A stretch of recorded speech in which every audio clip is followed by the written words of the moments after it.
Mga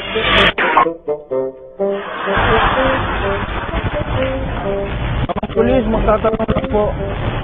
Yung po bang baril nyo nakapangalan sa inyo? Hingi po sana akong tulong. Pwede po ba mahiram yan? Meron po akong kaaway, babariling ko lang.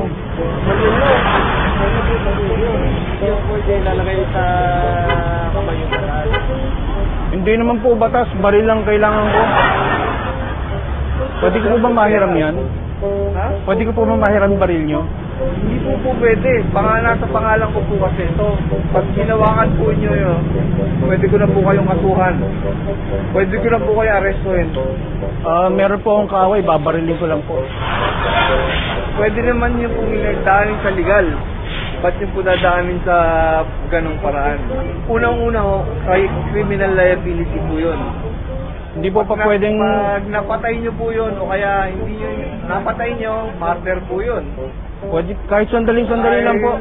Isang bala lang naman eh. Asintado naman ako. Bawal po yun.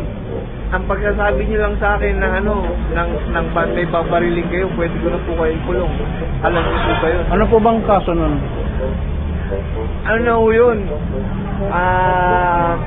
Ano ba to?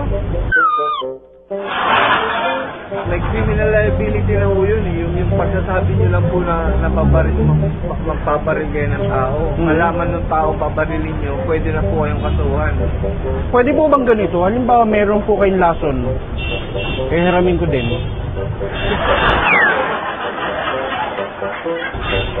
Ganito ko. Papakuha nyo yung tao. Kung may kasalanan yung tao na alam nyo, hindi, nyo. ako po ang may kasalanan. Kung ipapabaril ko na lang sa inyo, tutulo ko na lang. Kung may kasalanan po yung tao, kung may ng barangay chairman nyo. Ang totoo po nun, yung kaaway ko, yung po yung barangay chairman. Malapit ano? Kaano-ano po ninyo si Ronaldo? Valdez? Wala ako. Di, Valdez po kayo eh. Pwede po bang mahiram yung baril nyo? Meron akong kaaway, babariling ko.